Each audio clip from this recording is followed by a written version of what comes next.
The first photograph was not considered important at the time. It was slightly faded, taken with a low-quality camera sometime in the late 1970s during a small community gathering on the outskirts of Toledo, Ohio.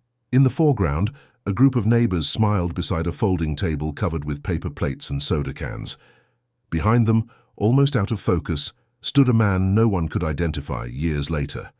He wasn't looking at the camera. He was looking just past it, as if he were waiting for something that had not yet arrived. At that moment, he was nothing more than an accidental shadow, a presence in the background, unregistered by the human mind. Ohio, during that era, was a place suspended between eras. Factories still functioned, but many were beginning to fail. The highways were full of long, quiet stretches, small towns fading into isolated pockets of silence. People came and went without much comment. Hitchhikers on empty roads, families packing their lives into the trunks of worn sedans. Disappearance was not an event. It was a slow, accepted process. Across the 1980s, more photographs would surface. Some from school fairs, others from parking lots, occasionally from a wedding or a modest backyard celebration. And in those images, the same figure appeared, sometimes far in the background, sometimes near an open door, always on the edge of the frame. His clothing changed with the years, reflecting the passing of time. Wide collars, then thinner ones, leather jackets replaced by dull windbreakers, long hair trimmed shorter, but his presence remained consistent, a quiet repetition. No one linked the images back then. Photos were developed from film rolls and placed in shoeboxes or albums, rarely revisited. The man in the background had no name written under his image, no role in the memory of those days. He was simply there. It wasn't until the late 1980s that the town's calm began to shift. Conversations grew hushed. Curious silences replaced familiar routines. A young man who had recently moved to the area failed to show up to work at the factory.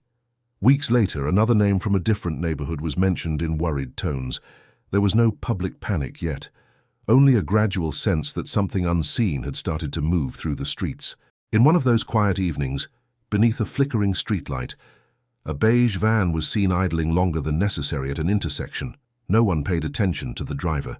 In Ohio during those years, a strange car attracted far less suspicion than a familiar one, and the rhythm of ordinary nights continued. But somewhere in a box of forgotten photographs, a pattern waited to be noticed. The second photograph was taken in 1982, during a summer afternoon at a county fair outside Akron. It should have shown nothing more than cotton candy, sunburned children, and tired adults watching a small local band play under a temporary wooden stage. Yet, when the image was eventually examined years later, something else drew attention. Just behind a row of colored balloons between two wooden support beams, the same man appeared again. He was facing the side of the image, not moving, not participating, still detached, still positioned slightly apart from everyone else. This time his face was clearer, hollow cheeks, a neutral expression, eyes that seemed fixed on a distant point rather than the present moment. What struck investigators later was not a sense of aggression or threat, but absence, as if he were watching reality from outside of it. By the mid-1980s, Ohio's quiet towns had started to change. Factories shut down one by one. Neon signs flickered for the last time along old routes that once carried heavy traffic. Motels that used to be filled with passing travelers stood half empty, their parking lots collecting dust instead of cars. People spoke less to their neighbors. Doors remained closed longer. Silence became as normal as daylight. And through that silence, more unfamiliar moments occurred.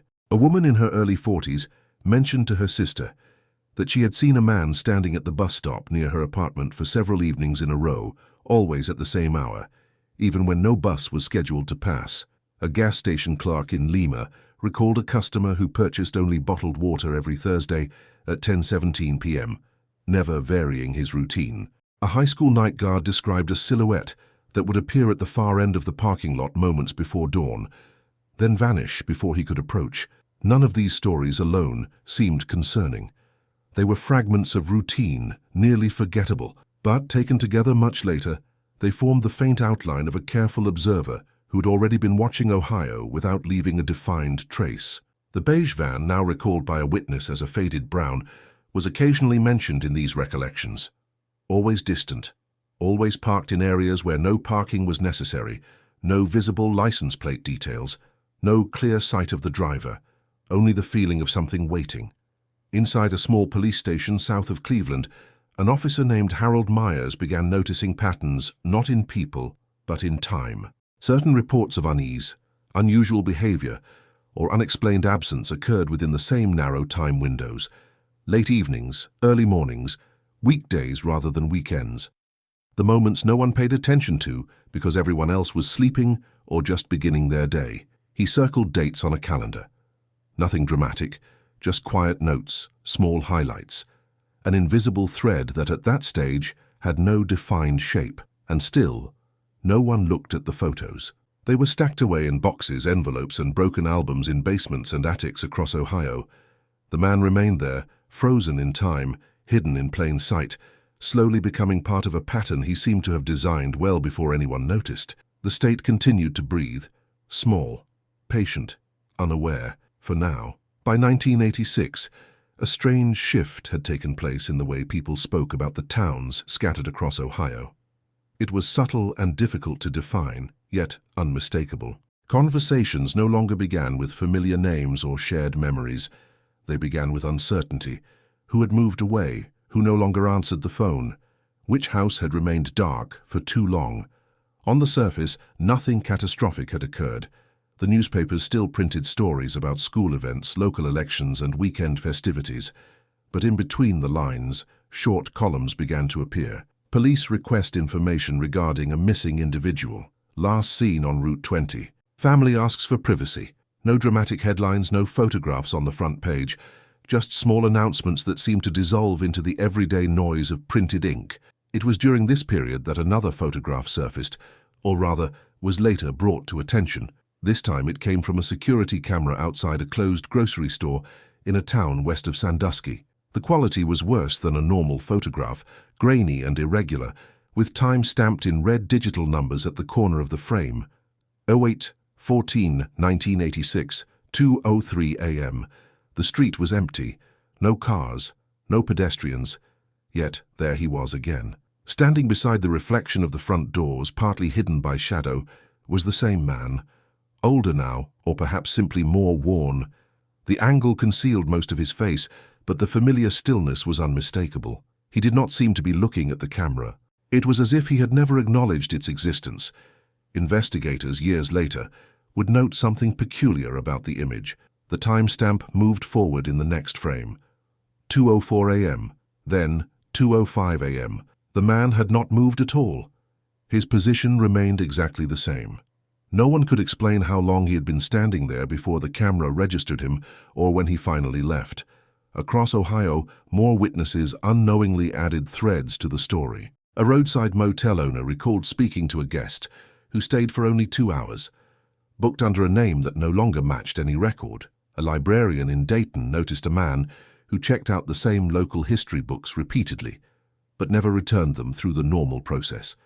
Instead, he left them on her desk without a word as the clock struck closing time. Each description matched the same physical presence: tall, thin, unmemorable in a way that made him strangely unforgettable. Inside the police department, Harold Myers stared at his calendar more often. The marks had grown into clusters now, certain dates, repeating patterns of unease. Every incident occurred within driving distance of the next, routes that formed invisible lines across a map of Ohio's interior. And running through those lines, almost like a shadow following the state's own veins, was the vague recollection of a beige van. By the late 1980s, Ohio had begun its quiet transformation. Roads faded, businesses closed, streetlights flickered out in forgotten corners, and someone unseen yet always near followed the collapse with calm attention, appearing again and again in the silent language of film, waiting to be seen. In 1989, Officer Myers formally requested access to several archived reports that most people had forgotten entirely. The files were thin, some yellowed, stored in metal cabinets that screeched when opened. Disappearances without dramatic circumstance. Unsettling sightings filed as low priority. Notes taken by officers who had since retired or transferred out of state. Individually, each document seemed meaningless. Together, They followed an unsettling rhythm. Times, locations, descriptions, all began to align with a precision that could not be dismissed as coincidence. More curious still were the photographs that slowly surfaced from unexpected places. When families cleaned out old garages or moved away, boxes of images were often donated to local historical societies. It was inside one such donation, from a late resident of Columbus, that another critical image appeared. It showed a suburban street in the early 1970s, children on bicycles, lawns sprayed with water, a man pushing a lawnmower under the heat of a pale summer sun. Everything about it suggested normalcy. Except at the very edge of the photograph, barely visible, stood the familiar silhouette once again. This time he was closer, not hidden behind objects, not blurred by distance. He stood at the end of a driveway, hands in his pockets, looking directly toward the home where the photo had been taken. It was the earliest confirmed sighting found so far, almost a decade before the whispers of disappearances had begun. When the image was analyzed, something even more unsettling was discovered. The reflection in the window of the house showed the faint outline of a vehicle parked nearby. A van, light-colored, positioned where the viewer of the photograph could not see it directly. The presence of the van repeated, over and over. Not aggressively, not suspiciously in an obvious way, simply always nearby. By the early 1990s, the small internal investigation had grown. Myers was no longer working alone. A handful of officers, all carefully selected, began reviewing materials connected only by time and instinct. They avoided speculation. They avoided unnecessary theories. Their focus remained on one thing, the pattern. And the pattern pointed to careful planning. The man in the photographs did not seem spontaneous. He was not wandering randomly into frames. He appeared at locations that would later be connected through unexplained absence, unease, or disturbance, as if the photographs had captured him in rehearsal. Outside of law enforcement, civilians continued living their quiet lives, unaware that their old memories were turning into evidence. Elderly men recalled a strange figure watching high school football games from a distance, never entering the bleachers. Store employees remembered a quiet customer who asked oddly specific questions about closing schedules and nearby roads.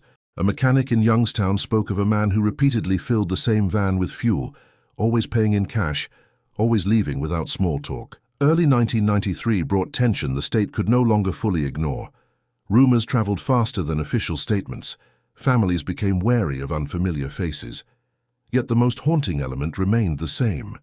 No one could describe him clearly enough to bring his image into focus, except the photographs had already done that. And they had been doing so for more than 20 years. His presence, preserved on aging film, waited patiently to be understood. By 1994, a quiet sense of urgency had replaced the earlier confusion inside the small group of investigators analyzing the pattern. What had once felt distant and abstract now had weight, depth, something that could no longer be dismissed as coincidence or collective imagination. The photographs were no longer viewed as random artifacts. They were evidence of foresight. On a large table at the station in Cleveland, dozens of images were carefully spread out. Each one came from a different decade, a different town, a different event. Yet in every cluster of faces and landscapes, that same figure appeared.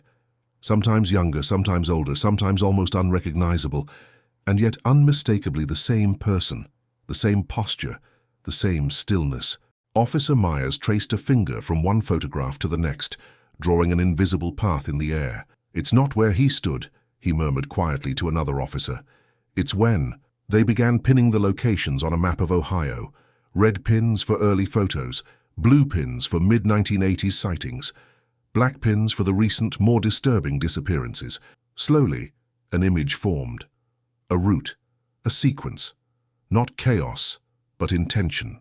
A gradual tightening of geography, as if the man in the photographs had been narrowing his focus for years.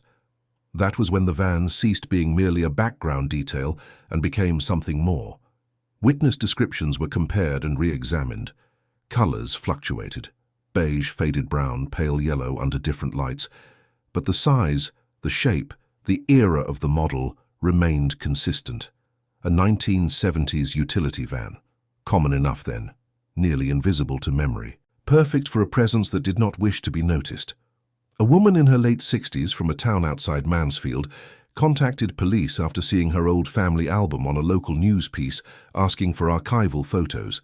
She claimed that one picture, taken in 1978 during her daughter's birthday party, contained a man no one recognized.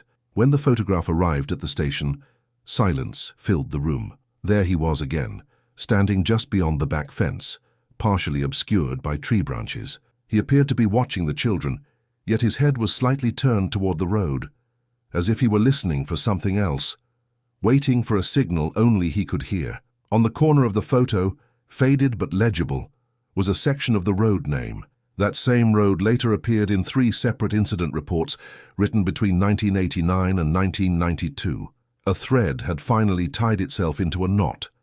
Surveillance intensified in the area, though carefully and without publicity. Officers rotated through unmarked vehicles.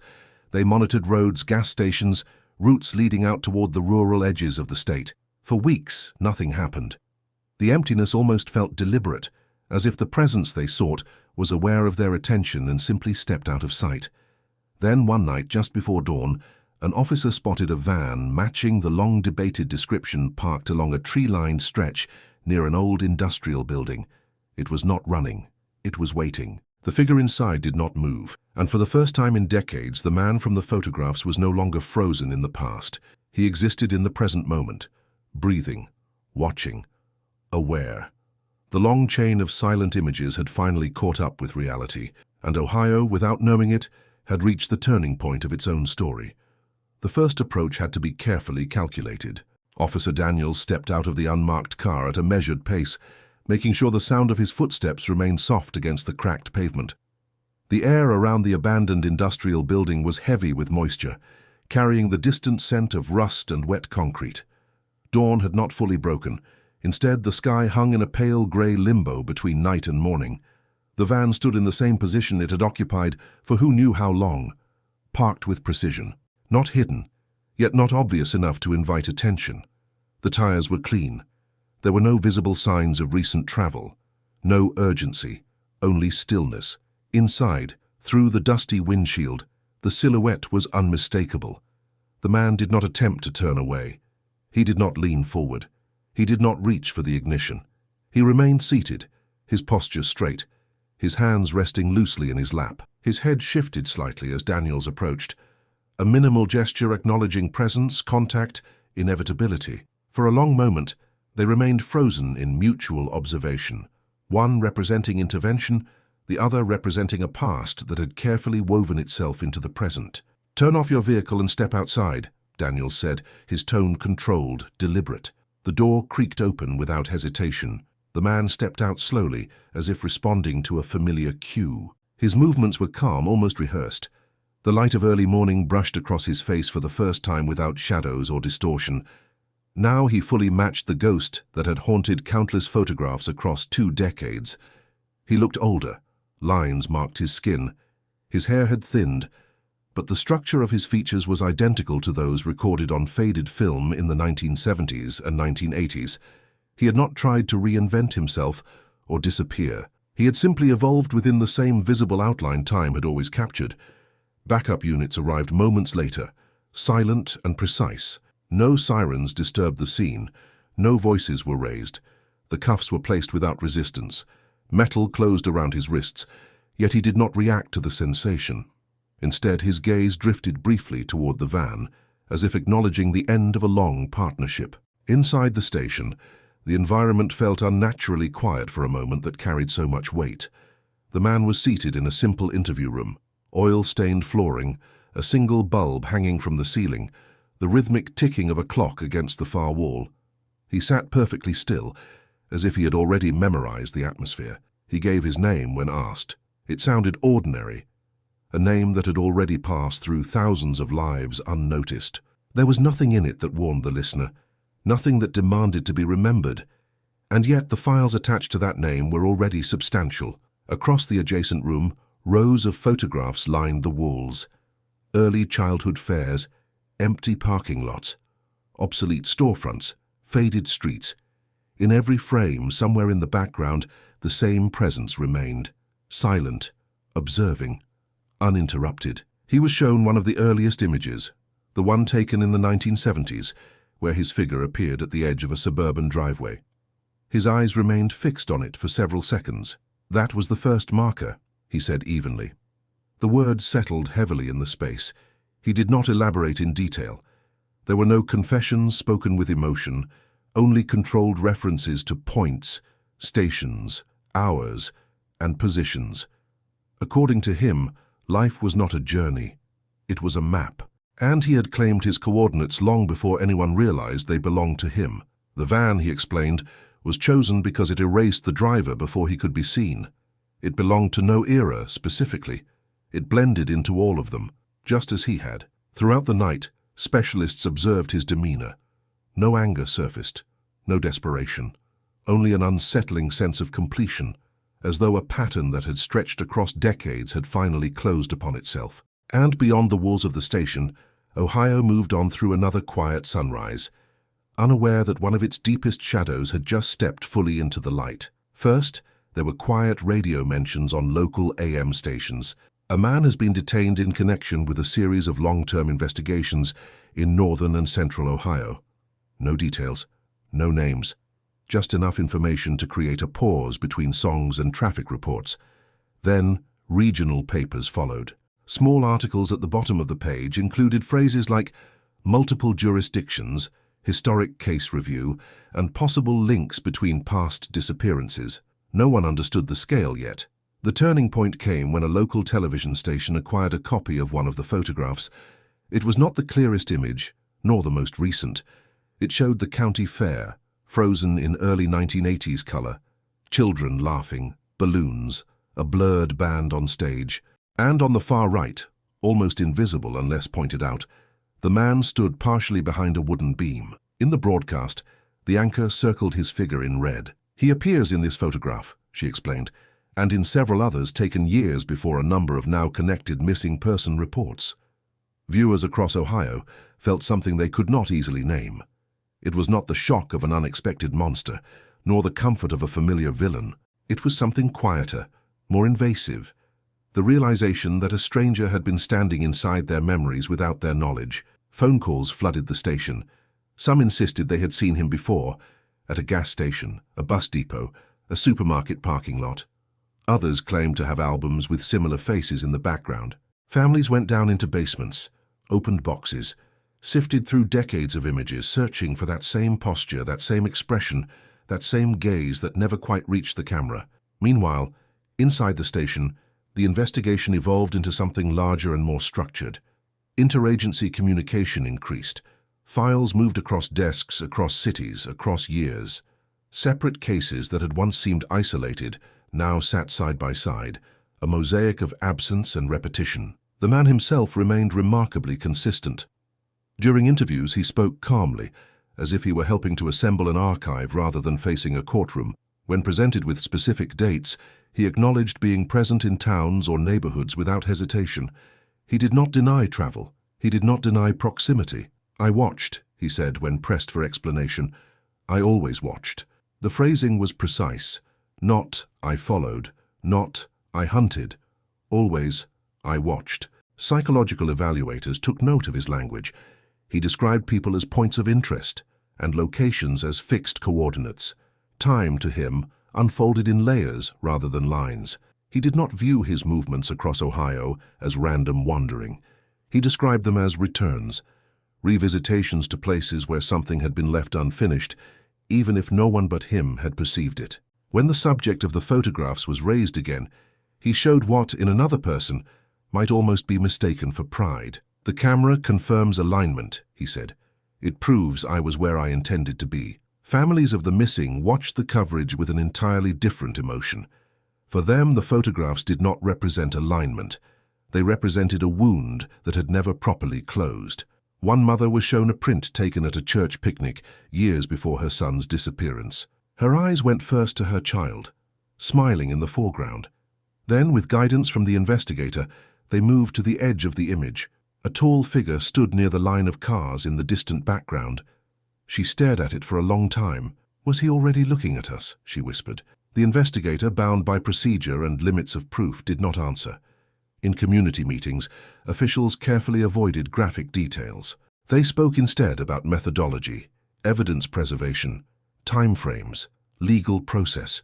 The state, they emphasized, was working to connect the full scope of the pattern. They promised that no case would be discarded simply because of age. In the courtroom, the first preliminary hearing drew more attention than anyone expected. Reporters filled the benches. Sketch artists sat with sharpened pencils. Members of the public remained silent, but deeply focused, studying every small gesture made by the man at the defense table. He did not scan the crowd. He did not look around as if searching for someone. His gaze remained directed forward, as though still watching a point only he could see. When the prosecution presented sample photographs as part of their initial overview, an unusual tension filled the room.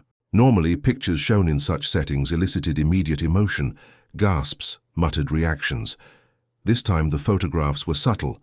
No overt horror, no dramatic scenes, just ordinary moments, a parking lot, a backyard, a grocery store, with one figure repeating across them like a recurring shadow. The judge studied them with care. "What you're suggesting," the defense argued at one point, "is that my client's presence in public spaces across a span of decades is, in itself, evidence of wrongdoing." But the investigators were not basing their case on presence alone. Behind closed doors, they were assembling a timeline even more detailed than anything the public would ever see. Travel records, vehicle sightings, bank traces where they existed, witness statements, phone logs from motels, gaps in employment history, consistent appearances along major and minor routes at specific times of night. When laid out across a large board, the pattern resembled a slow-moving orbit that tightened with each passing year. The beige van, aging along with its driver, appeared again and again near locations that would later be attached to absence. The question was not whether he had been repeatedly present. The question was what exactly he had done with that presence. And as 1995 approached, it became clear that the answer would no longer remain contained within files and photographs. It would have to be addressed under the stark lights and controlled structure of a formal trial, where every detail, every image, every route, every missing hour, would be dissected, catalogued, and spoken aloud. For Ohio, it would mean confronting not just a man, but an era that had allowed him to stand quietly at the edge of so many lives, recorded but unnoticed, documented but unrecognized. The state had already lived with his shadow for more than 20 years. Now, for the first time, it would hear his story presented as evidence. The trial officially began in late 1995, during a cold Ohio autumn that seemed to color everything in tones of gray and rust. Outside the courthouse, the air was thick with anticipation. Reporters from beyond the state lined the steps. Some had traveled hundreds of miles, drawn not by spectacle, but by the strange nature of a case built on photographs, silence, and patterns rather than overt chaos. Inside, the atmosphere was rigid with order. The prosecution's strategy was slow and meticulous. Instead of beginning with emotional appeals or dramatic claims, they began with time. A wall-sized timeline dominated one side of the courtroom, stretching from 1970 to 1994. Along it, tiny markers indicated dates tied to unexplained absences, reports of unusual sightings, or photographic evidence that placed the same man within a specific radius. One by one, the years stood up to testify. 1972, suburban Columbus. 1978, outskirts of Mansfield. 1982, Akron Fairgrounds. 1986, Sandusky storefront. 1989, Toledo outskirts. 1993, industrial zone near Cleveland. Points on a quiet path stitched together. The photographs were presented again, this time under controlled lighting, enlarged, cleaned only enough to reveal detail without distortion. A separate specialist explained the process: grain analysis, comparison of facial features, alignment of posture, examination of light consistency around the subject across different decades. It was not merely an argument of resemblance, it was an argument of mathematical repetition, angles of the jaw, distance between the eyes, slight tilt of the head, relative distance from surrounding objects. These measurements, when placed side by side, repeated too perfectly to dismiss. As the analyst finished, silence fell over the courtroom. The kind of silence that did not demand reaction, only acknowledgement. The defense responded carefully. They described coincidences, the fallibility of memory, the the human tendency to see patterns even in random events. They emphasized the lack of direct footage showing any act, only presence. But presence, the prosecution argued, was the entire point. They called former neighbors, former clerks, former night shift workers. None of them spoke of aggression. None of them spoke of physical harm. They spoke of remembrance, of certainty once shown the photographs. "Yes," one witness said quietly, pointing at an image on the screen. "That's him. He used to stand by the road behind our building sometimes. We never spoke. He never said anything, but he was always there." A psychologist took the stand and described a form of long-term behavioral fixation, an obsessive relationship not with individuals, but with locations and moments, an attachment to time rather than to people. According to the analysis, the man had embedded himself in the geography of Ohio, marking himself in visual history the way others might carve initials into a tree. He had not needed attention, only permanence. When he was asked to respond during his own testimony, he did not deny the overwhelming evidence of his presence. He simply spoke in the same careful language as before. "I did not want to be remembered," he said evenly. "I wanted to be recorded." The distinction left the courtroom momentarily still. He elaborated that he had believed every life moved through a series of unnoticed intersections, moments no one stopped to recognize. In his mind, stepping into photographs was a way of claiming existence during those intersections, proof that he had been there when the world passed by. The van was discussed again. Vehicle specialists confirmed its model, its production years, its distribution range throughout Ohio during that period. They presented service records that matched general geographic movement, though no direct registration appeared in his real name. When asked why he had never chosen a different car, he gave a simple answer: "Because it aged with me." Outside, families of the missing sat together in silence. They were no longer searching for visible violence. They were searching for meaning, for acknowledgement that time had not erased what had once been lost. As the trial entered its later phase, the judge made it clear that the court was not only addressing one man's psychology, but the impact of nearly 30 years of unanswered absence. The time had come for a conclusion, a verdict that would finally close the long corridor of years through which his image had traveled.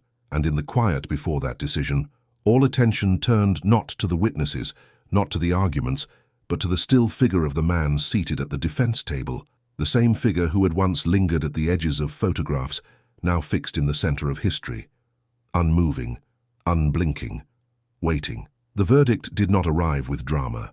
There were no raised voices inside the courtroom, no visible collapse of composure. It came in the steady tone of a clerk reading words that had already lived in the air for weeks, perhaps years. Guilty. Not because a single moment had been captured in the act, but because an entire lifetime had been captured in intention, behavior, repetition, and proximity. Because the pattern, once finally seen, was undeniable. Because time itself had testified. The judge remained silent for several seconds after the word echoed through the chamber. He looked down at the photographs arranged on the table before him, the faded colors, the grain, the soft decay of memory trapped in paper and light. A man standing in the background, decade after decade, watching the world as it moved. "You are not being sentenced for what cannot be proven in a single frame," he said slowly, his voice measured. "You are being sentenced for what is proven when all frames are viewed together." Inside the courtroom, the families did not react immediately. There were no tears of release, no whispered celebrations, only the long exhale of people who, for decades, had carried questions without answers. Now there was at least a kind of certainty, heavy, imperfect, but real. The choice of punishment was influenced by the time period and the state laws in effect during the earliest connected incidents. After careful consideration, the sentence was announced: life imprisonment without parole, a finality that offered no path back into the public world. The man did not lower his head. He did not close his eyes. He remained exactly as he had in the photographs, present still, observing. If he felt anything inside, it never reached the surface of his expression. As officers escorted him from the courtroom, cameras captured one last image of him. Not a snapshot taken in passing, not a forgotten background figure. This time he was the center of the frame. Yet strangely he looked no different than he had in the earliest images from the 1970s, unmoving in spirit. Outside, Ohio returned to its steady rhythm. Cars passed through streets that had once been part of his quiet route. Children walked to schools where teachers had once wondered about shadows near the fence. Vans and trucks rolled along highways that had silently carried him from town to town. But something subtle had changed. People began to look more carefully at their photographs, at the edges of frames, at the corners of images. They understood now that what seemed unimportant, a shadow, a figure, a blur, could be part of a larger truth, stretching far beyond a single moment. In the weeks that followed, archives across the state received more calls than they had in years. Citizens submitted boxes of film, negatives, old reels, hoping to confirm or erase memories from the past. Most held nothing new. Ordinary families, ordinary events, ordinary lives. Yet some did contain versions of him never before seen. A different angle at the same gas station, a reflection in a shop window, a silhouette in a school corridor behind a row of lockers. Each new image was catalogued, not to prolong obsession but to preserve a complete historical record, a map of presence that would never again be invisible. Inside his cell, hundreds of miles away from many of those photographs, the man spent long hours in silence. No longer surrounded by open landscapes or roadside intersections, he now faced concrete and steel. But in his mind, time still moved in frames. Correctional psychologists noted that he requested no visitors. Not once did he inquire about public reaction. Newspapers were left unread. He cared little for the world beyond the walls. The only item he asked to keep was a single printed photograph, the very first one, the faded image from the 1970s where his figure could barely be seen at the edge of the frame.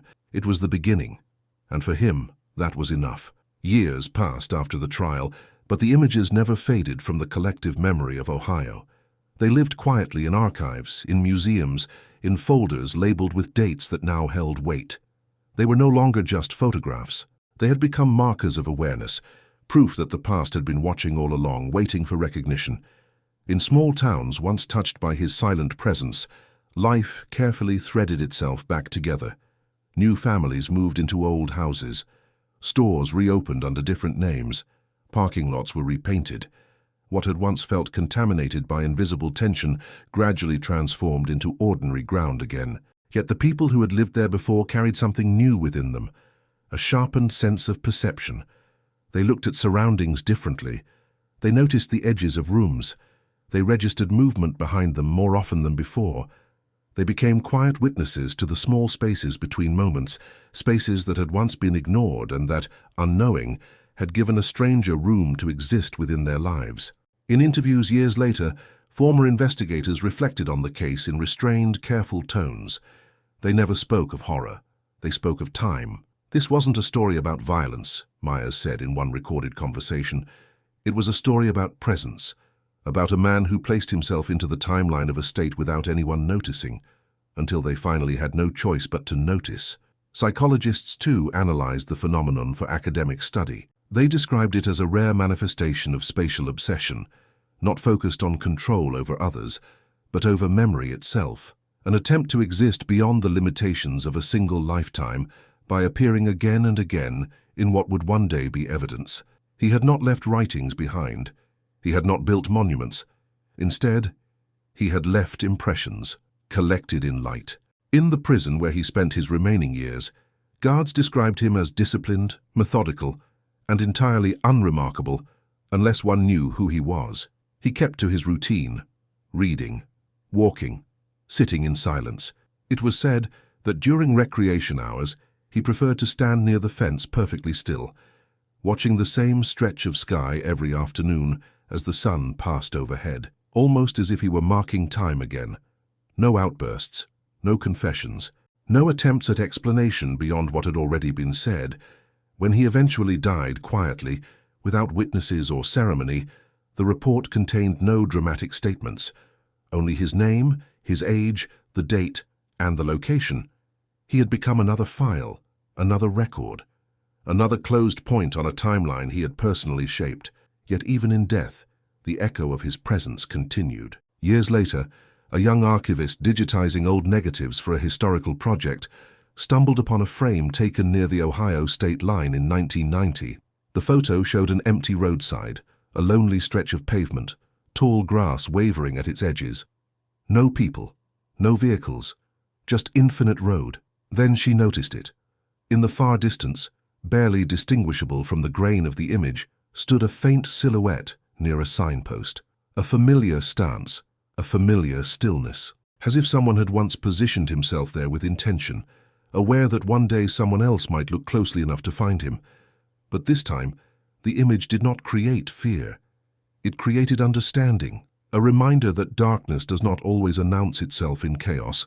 Sometimes it exists quietly, disguised as ordinary, woven into forgotten corners of memory until the day perception catches up with time. Ohio had learned that lesson, and long after his name had been filed away, long after his body had returned to the earth, his true legacy remained in the subtle shift of awareness he left behind, in every person who now glanced twice at a photograph, every investigator who searched deeper into a pattern, every mind that understood that silence too could tell a story written not in words or blood, but in light, distance, and the quiet repetition of being there, always there, until reality finally looked back. Even after the official closure of the case, one question remained quietly alive within the minds of those who had studied him most closely. When did it truly begin? The earliest confirmed photograph was dated in the early 1970s, yet several investigators suspected his presence in the region preceded even that. It was as if the first visible image was not the true starting point, only the first time light caught him with clarity. In records from the late 1960s, a few unusual entries began drawing renewed interest. Not disappearances, not formal complaints, but reports of unidentified loiterer, written in faint ink on aging paper. Each was dismissed at the time. A man standing near a train yard, a stranger sitting on a park bench past midnight, a figure watching a closed storefront long after sunset. No photographs survived from those earliest sightings, but the descriptions matched the now familiar pattern: tall, thin, unremarkable, silent, always positioned where time seemed to slow. He had not emerged suddenly. He had faded into existence, slowly becoming more and more present, like a shadow learning how to form itself. Psychologists who revisited the tapes of his interviews noticed something else. When he spoke of time, he never referred to years or decades. He spoke in intervals, in frames, in gaps between moments. According to those who studied his speech, he did not perceive age as a forward line, but as a circle that kept folding back on itself. Every place returns, he had said once.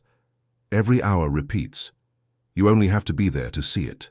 This indicated a mind that did not move with ordinary chronology, but with reinforcement. He didn't mark calendar dates. He marked locations where emotions had left residue, locations charged with meaning that only he perceived. His presence in the photographs was only a symptom of something much larger.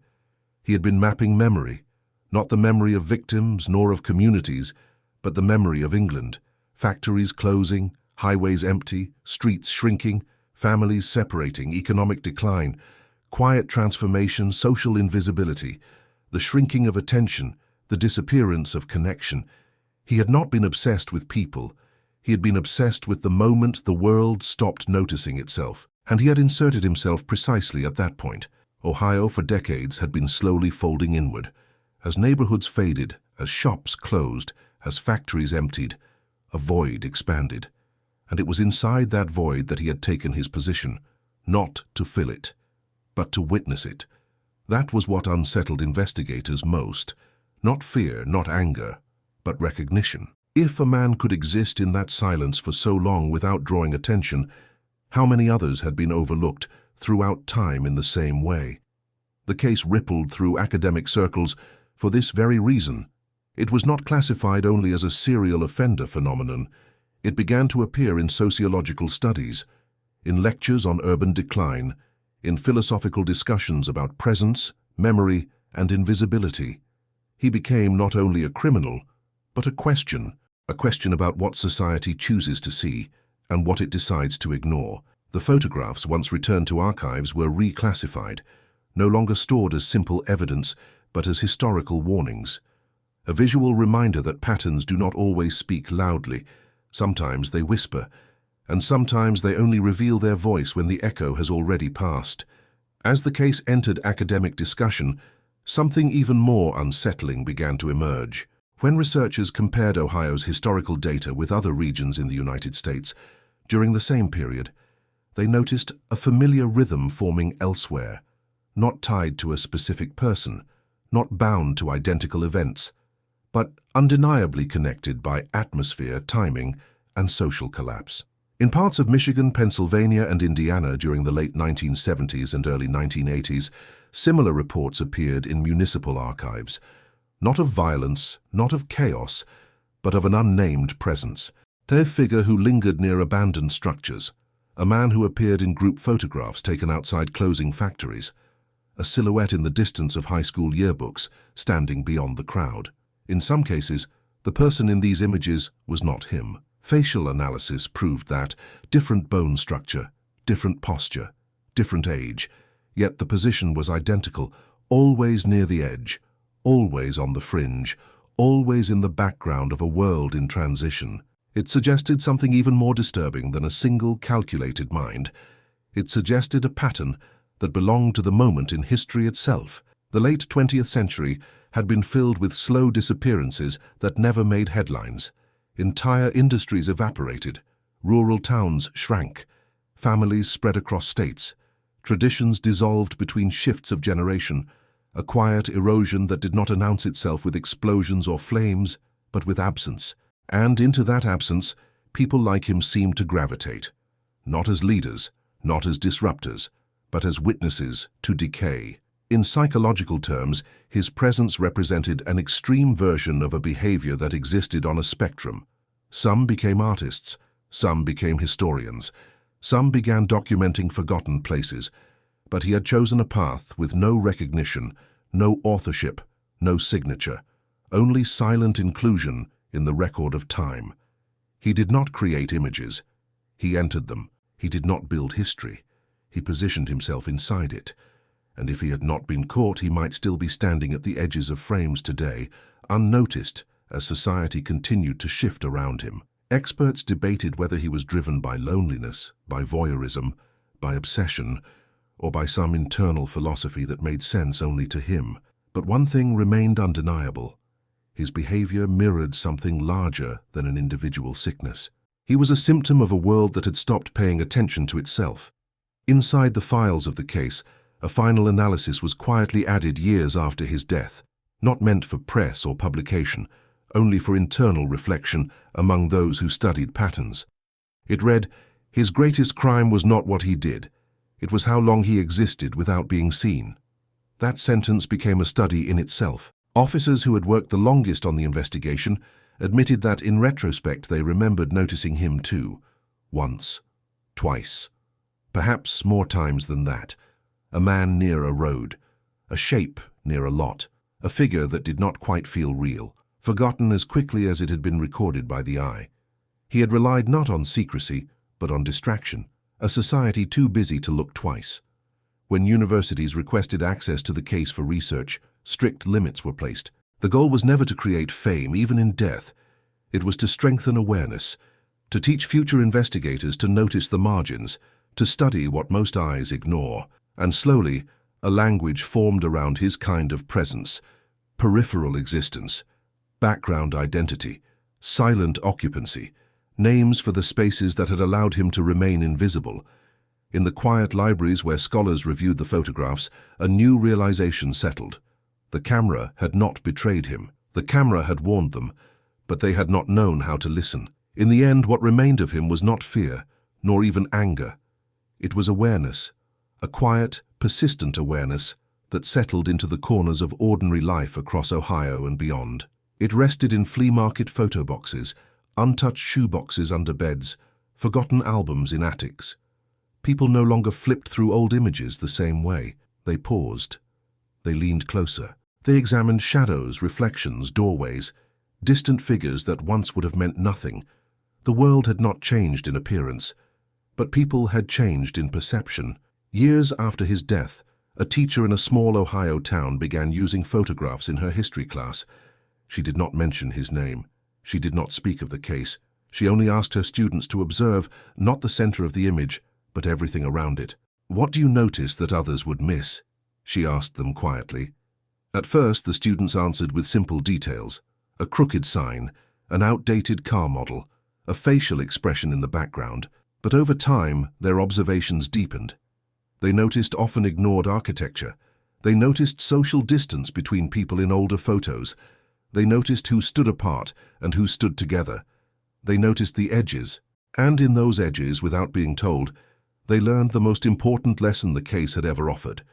Presence does not always announce itself. Sometimes it stands perfectly still and waits to be acknowledged. Across decades, that man had never demanded recognition. He had not sought confrontation, not even in court. His existence had been defined not by outward chaos, but by quiet placement inside memory. He had stepped into photographs not to dominate them, but to merge with them, to become part of a record that no one was meant to read until they were ready to see. That, in a strange and unsettling way, became the fulfillment of his unspoken intention. He was seen, not as he might have wanted, not as he might have imagined, but seen nonetheless. And with that visibility, the pattern lost its power. His life, once woven invisibly through years of unnoticed presence, came to rest in a definite point. Closed, documented, studied, finished. No unanswered corridors. No lingering questions about location or certainty.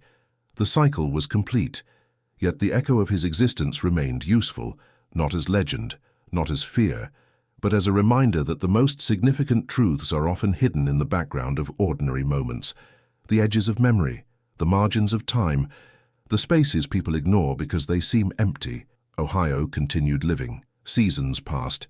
New photographs were taken. Digital cameras replaced film. The world shifted into faster, sharper clarity. But those old images remained, frozen reminders of a slower, quieter danger, not of violence but of invisibility. In a museum archive, one final collection was preserved under a simple label: Peripheral Presence, 1970-1998. No names, no dates highlighted in bold, only pictures of everyday life, and if one looked carefully enough, a man who had stood among it all without ever demanding a place at its center. A man who turned the background into a question. And the world at last learned to look more closely at its own shadows, to listen to silence, and to understand that sometimes the most important part of the image is the thing no one ever thought to notice until now.